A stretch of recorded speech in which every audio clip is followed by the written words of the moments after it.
Olá, nós estamos realizando a nossa leitura aqui com o Clube O Livro Mora em Mim. Estamos lendo esse livro da Sheila Walsh, Persista e Não Desista.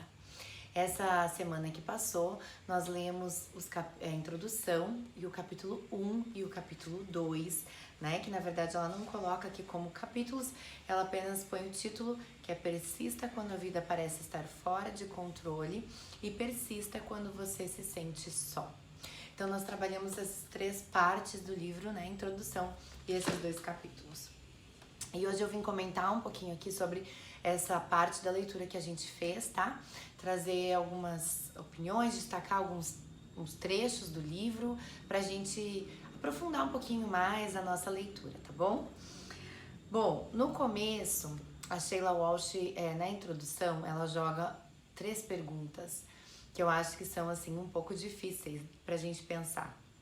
Ela fala: qual a vida perfeita que você imaginou quando era mais jovem? Como é a sua vida hoje? Você está vivendo a vida que imaginou? Essas perguntas são um pouco difíceis porque às vezes a gente pode ter idealizado muito a nossa vida quando a gente era criança, adolescente, pode ter colocado muitas expectativas e a gente vive uma realidade um pouco diferente. Às vezes a gente tem aquela questão romantizada por causa de filmes, livros que lemos, a gente acaba tendo uma visão romantizada da vida. E aí a gente vê que não é bem assim. A gente pode estar vivendo aquilo que imaginou também, ou nós podemos estar num momento em que a vida parece estar fora de controle, que aquilo que a gente pensou, sonhou, imaginou não está acontecendo. O que é bacana nesse livro é que a Sheila Walsh vai trabalhar muito a ideia do quebra-cabeça, como se na nossa história a gente estivesse montando um grande quebra-cabeça e por vezes algumas peças faltam. Então eu imagino que é como se a gente montasse um quebra-cabeça bem grande, bem amplo, e a gente monta um pedaço desse quebra-cabeça, digamos que é uma paisagem com árvores, e depois vem uma paisagem com uma casa, depois vem um lago, depois vem um balanço, enfim, várias imagens. É como se a gente montasse ali aquela primeira parte com árvores e faltasse uma peça do quebra-cabeça. E por mais que seja tão bonita aquela imagem, o nosso olho sempre volta para aquela parte que falta. E aí o que ela vai falar é muito que Jesus está escrevendo a nossa história. Ele está trabalhando, ele não para de trabalhar, Deus não para de trabalhar. E ele quer nos entregar algumas peças que faltam na nossa vida para que a gente possa viver algo completo. A gente possa olhar para a paisagem de uma maneira completa sem voltar o nosso olho, o nosso foco para aquilo que está faltando. Então eu acho que essa é uma grande ideia que ela traz no livro, né? As peças que faltam do nosso quebra-cabeça. Na introdução ela vai falar às vezes que a gente é como uma criança cansada. Ela se sentiu, né, assim uma vez, como uma criança cansada que precisa levantar os seus braços e pedir o colo de Deus. E quando ela falou isso, eu lembrei muito de um poema antigo, chamado Pegadas na Areia.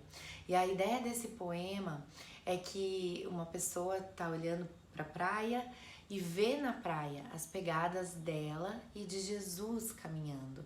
Em todo momento, há essas 4 pegadas, né? Sendo 2 dela, 2 de Jesus. Só que nos momentos mais difíceis da vida, ela nota que só há pegada de 2 pés e não de 4. E ela vai até Jesus e fala: poxa, mas nos momentos mais difíceis você me deixou sozinho. E aí Jesus vira para essa pessoa e fala: não, nesses momentos eu te peguei no colo. Então eu acho que é bem essa a ideia que a Sheila Walsh passa. Nos nossos momentos mais difíceis, nós podemos levantar os nossos braços como uma criança, pedindo que Deus nos pegue, nos carregue no colo. E aí a gente pode passar por essas situações que ele disse que nós teríamos, porque no mundo tereis aflições. Mas a gente passa com ele e a gente passa com a paz que ele nos promete. Enfim, essa questão... Bom, aí a gente vai passar pro capítulo 1, tá? Tem algumas perguntas que ela faz, né? Se Deus é um Deus de amor, por que Ele permite que coisas más aconteçam? Vamos amar e adorar um Deus mesmo quando nós não o compreendemos? É difícil a gente olhar para essas perguntas, né? E pensar, puxa, mas será que é possível amar um Deus mesmo quando eu não compreendo o que Ele está fazendo na minha vida? E aí a gente tem que confiar na soberania de Deus, na sabedoria dele, no entendimento dele, que é muito superior ao nosso. E saber que nós não estamos compreendendo como as peças do quebra-cabeça estão se ajeitando, mas Ele está fazendo tudo de maneira perfeita. E mesmo o mal que vem sobre a nossa vida por decisões de outros, nós podemos confiar que todas as coisas cooperam para o bem daqueles que amam a Deus, porque Deus pega essa situação e transforma em algo proveitoso para nós, né? Ele consegue fazer isso, mesmo quando as pessoas intentam o mal contra nós. Uma ideia muito interessante que ela traz também é a necessidade de falarmos sobre os nossos problemas, sobre as nossas dificuldades. É a necessidade da gente externar e pedir ajuda. Eu sei que nem sempre é fácil, né, a gente pedir ajuda. Ela vai dizer, precisamos falar em voz alta que nosso coração está partido. E é muito difícil a gente ter essa humildade de pedir ajuda. Porém, quando a gente pede ajuda, muitas vezes nós evitamos problemas maiores, porque às vezes a gente pede ajuda lá no começo e a gente consegue descobrir novos caminhos. Mas às vezes nós vamos tentar carregar um problema por muito tempo sozinho. E quando a gente vai pedir ajuda, o problema já está tão grande que é muito mais difícil resolver. Então, quando nós temos essa humildade de pedir ajuda, de falar, olha, eu não sei tudo, eu não consigo sozinha, Deus nos ajuda e Ele põe pessoas ao nosso lado para nos fortalecerem, para nos mostrarem coisas que nós precisamos, para nos auxiliarem. E aí a gente vive o que está lá em Gálatas 6:2 e que ela cita no livro, levem os fardos uns dos outros. Assim a gente alivia, a gente coloca para fora a nossa dor, a gente se sente acolhido e a gente caminha junto, dividindo os fardos e não levando tudo sozinha. Uma questão também que eu achei um pequeno detalhe nesse livro, né, que ela traz aqui, mas que eu achei muito interessante, é que ela fala que pede ajuda do Espírito Santo no momento de ler a Bíblia, né, é que ela vai e pede que ele ajude a ver aquilo que ela não deveria ignorar. Porque muitas vezes a gente lê e não presta atenção em algum detalhe que Deus quer nos mostrar. E eu achei isso uma lição, apesar de ser um detalhe aqui do livro, não ser um ponto principal, eu achei uma lição muito importante, que toda vez que a gente vai ler a Bíblia, a gente possa ter essa consciência de ler pedindo a ajuda do Espírito Santo, para que a gente não ignore as partes que Ele quer nos mostrar. Então isso eu achei muito bacana. E depois ela vai seguir e ela vai falar sobre a questão de Adão e Eva, o seu erro lá no Jardim do Éden. E ela vai falar sobre o proto-evangelho. E tá lá na página 24. Ela vai citar Gênesis 3:15, que é a primeira vez que há referência ao evangelho na Bíblia. E tá lá em Gênesis, lá no começo da história. E fala o seguinte, Deus fala o seguinte, porém inimizade entre você e a mulher, entre a sua descendência e o descendente dela. Este lhe ferirá a cabeça e você lhe ferirá o calcanhar. Então aqui o que a gente tem é uma promessa de Deus de intervir na história humana, promovendo a redenção. Então Deus fala assim, olha, eu tenho que expulsar vocês do jardim, desse lugar tão bonito. Mas Deus não deixa o homem e a mulher ao seu próprio azar. Não, Ele mesmo faz as roupas para Adão e Eva, porque eles teriam que sair de lá, eles iriam enfrentar o frio, o calor, todo, né, o clima, e Ele mesmo cuida e faz roupas para eles. Ele mesmo fala já que há um plano, que há algo que Ele já preparou para que houvesse a redenção. O pecado, ele entra no mundo pela derrota, né, do primeiro Adão, que aceita comer a árvore do fruto da árvore. Mas a vitória, ela vem através da vida do segundo Adão, que é Jesus Cristo, que traz a redenção e a salvação dos nossos pecados. Então, é algo muito interessante esse proto-evangelho, porque a gente já vê logo no começo da história que Deus já tinha um plano e ele já estava cuidando de nós. E assim nós sabemos que o triunfo de Satanás não era e não é definitivo. Ele foi temporário. A libertação em Jesus, né? Isso é a mensagem que fica aqui desse proto-evangelho.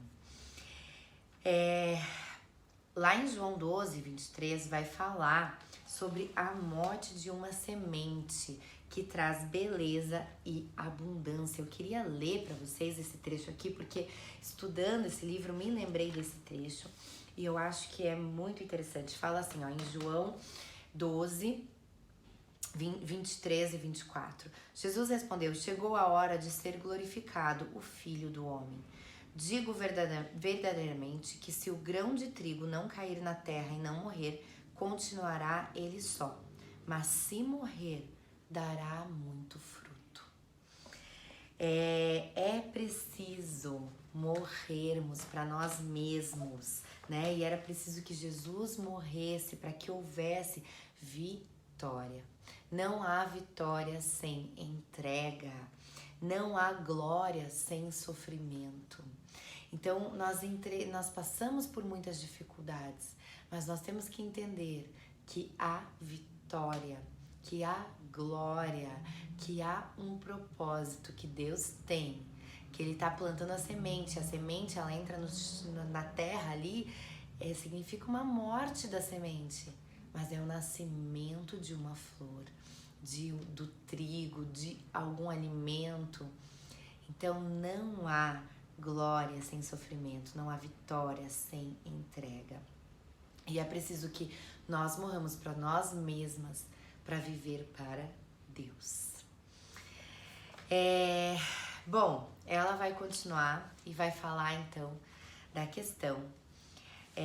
Antes só queria relembrar esse trecho aqui com vocês da página 26, né? Que eu acho que desse primeiro capítulo é o trecho mais especial. Fala assim: cada uma das coisas que eu estava tentando controlar estava fora do meu controle. A verdade é que elas nunca estiveram sobre o meu controle, mas a maior verdade é esta: nada está nem nunca esteve fora do controle de Deus. Deus sempre esteve no controle. Então, quando a gente sente que a vida tá desandando, que nada tá dando certo, a gente precisa lembrar que Deus está no controle, Ele sempre esteve e Ele continuará. Ela cita também nesse capítulo aqui o Salmo 69. E o Salmo 69, ele é muito interessante porque ele vai trazer o sentimento de Davi, de alguém que está desesperado. Ele fala assim: salva-me, ó Deus, pois as águas subiram até o meu pescoço, nas profundezas lamacentas eu me afundo. E ele vai falando do sentimento dele, de que está se afogando, de que está morrendo, de que não há mais esperança, não há nada mais para ele. Mas quando ele chega no versículo 13, ele fala: mas eu, Senhor, no tempo oportuno, elevo a ti minha oração. Responde-me por teu grande amor, ó Deus, com a tua salvação infalível. E aí ele começa a lembrar quem é Deus. E isso é muito interessante, porque quando nós estamos sofrendo, quando a gente sente que a vida está fora de controle, nós precisamos ir até Deus, nós precisamos levar a nossa angústia a Deus com toda sinceridade. Porque enquanto nós falamos com Deus, os nossos pensamentos vão se organizando e a gente vai lembrando de quem é Deus, esquecendo um pouco do tamanho do nosso problema e lembrando da grandeza do nosso Pai e o que Ele pode fazer por nós. Nós vamos lembrar do amor, da misericórdia de Deus, da salvação que Ele tem para nós. nós lembramos que Ele está no controle. Então é muito interessante, isso acontece nessa oração de Davi. Ele começa desesperado e de repente parece que os seus pensamentos vão sendo organizados nesse salmo. E ele começa a ver, lembrar da grandeza de Deus e de tudo que Deus pode fazer por nós. Aí nós caminhamos então, lembrando que Deus está no controle, que a vida não está fora de controle. Nós caminhamos para o segundo capítulo, persista quando você se sente só. E ela vai falar, né, do sofrimento dela, como ela se sentia só. E ela fala uma frase muito interessante lá na página 34. Sentimentos podem contar mentiras poderosas.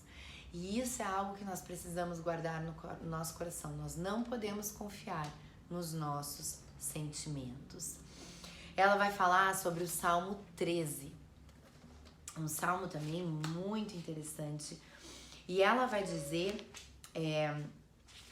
vai mostrar como Davi começa ali também, né, perguntando: até quando, Senhor, até quando eu vou viver isso, essa angústia? O que acontecia ali no Salmo 13? Deus promete o trono para Davi. Mas Saul começa a agir com maldade, começa a tentar contra a vida de Davi. E Deus não se levanta para fazer justiça, fazer algo contra Saul naquele momento. E Davi, ele age com integridade, ele faz aquilo que é certo, ele procura agradar a Deus em todos os momentos, mas ele parece incomodado com a atitude de Deus, ou melhor, né, com a atitude que Deus não está tomando. Parece que Deus está em silêncio, parece que Deus não está agindo, que Deus não está trabalhando. E ele fala: até quando, Senhor? Para sempre te esquecerás de mim? E quantas vezes nós temos esse sentimento? Tá tudo dando errado, né? Pessoas talvez estão falando coisas sobre nós, situações complicadas estão acontecendo e a gente fala: Deus, até quando? Até quando o Senhor vai ficar em silêncio? O que será de mim? É o mesmo sentimento que nós temos muitas vezes quando os céus parecem estar fechados, parece que a nossa oração não passa do teto. E aí, um comentarista que eu gosto muito, Warren, eu nunca sei direito o sobrenome dele, Wiersbe, acho que é, mas é esse comentário aqui, eu acho fantástico. Ele vai falar sobre esse salmo o seguinte: o céu pode estar repleto de nuvens, de tempestade que escondem o sol, mas continua brilhando do outro lado das nuvens. É perigoso nos entregarmos a nossos sentimentos, pois são enganosos e instáveis. Exatamente o que a Sheila Walsh trouxe para nós sobre os nossos sentimentos. Mas ele continua: não devemos negar nossos sentimentos e fingir que tudo está bem. E não é pecado perguntar até quando. Então nós podemos chegar a Deus com sinceridade, falar: Deus, o que está acontecendo? Esse é o sentimento do meu coração, eu estou vivendo isso, essa é a minha angústia. O que o Senhor tem para mim? Ao mesmo tempo, no entanto, devemos estar cientes de que os nossos sentimentos são enganosos e de que Deus é maior que o nosso coração. E pode nos elevar acima das tempestades emocionais da vida. Deus pode nos levar a um lugar mais alto, acima dessas nuvens negras, aonde há o sol. Davi aprendeu a substituir a pergunta até quando, Senhor, pela declaração lá no Salmo 31:15. Nas tuas mãos estão os meus dias. Trata-se de uma lição que todos os cristãos devem aprender. Eu achei isso muito bonito. Nós podemos substituir, nós podemos chegar a Deus, rasgar o nosso coração, falar tudo o que precisamos. Mas depois nós podemos substituir a nossa pergunta: até quando, Senhor? Por nas tuas mãos estão os meus dias.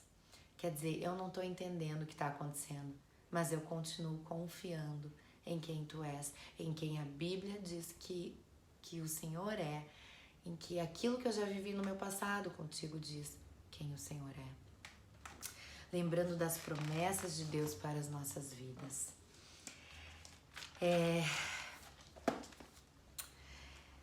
Enfim, enquanto a gente ora, né, no momento da dor, que a gente leva o nosso coração até Jesus, até Deus, Ele começa a ministrar ao nosso coração, Ele começa a organizar os nossos pensamentos e as nossas emoções, para que a gente lembre da confiança que precisamos ter nele, para que a gente lembre do tamanho do nosso Deus. Ela vai trazer também lá na página 38 a agonia de Cristo no Getsemane.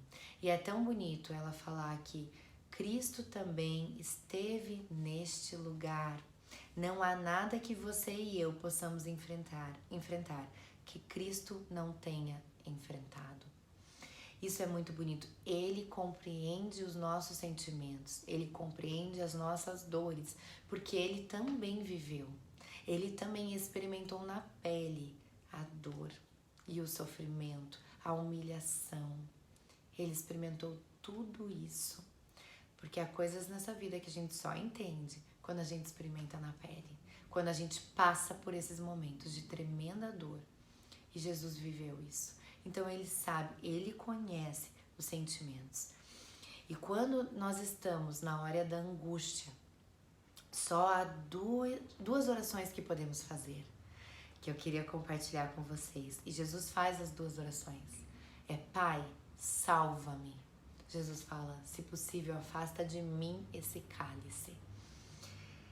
E a outra é: Pai, glorifica o teu nome.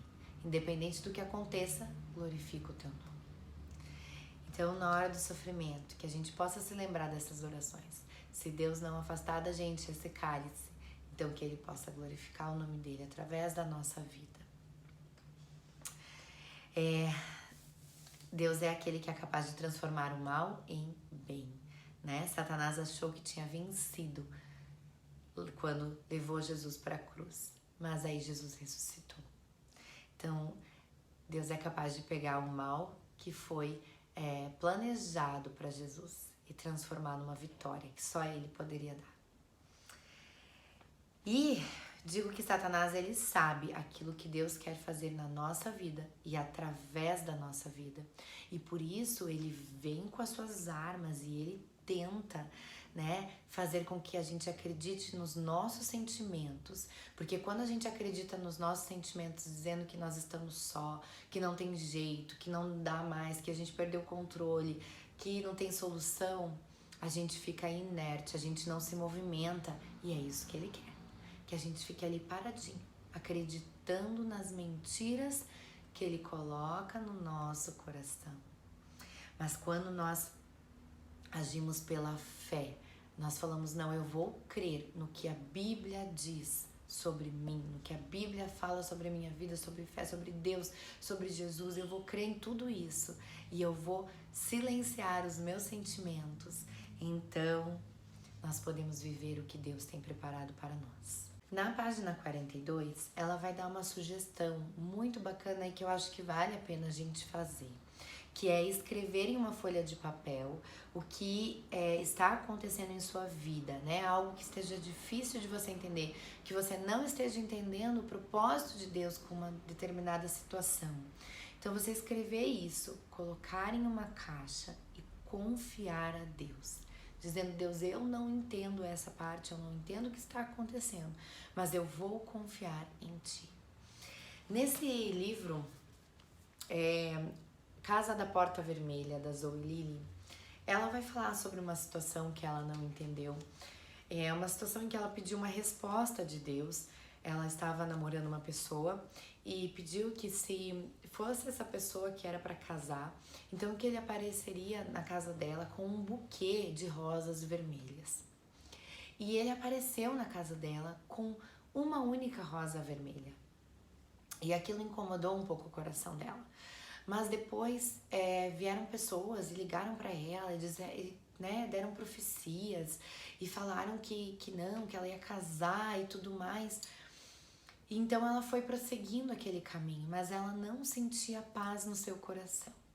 E aí um dia ela entregou e terminou aquele relacionamento, mas aquilo ficou na cabeça dela, aquela memória da rosa, sem entender muito bem, mas poxa Deus, eu pedi um sinal e parece que o sinal se cumpriu e as coisas não deram certo.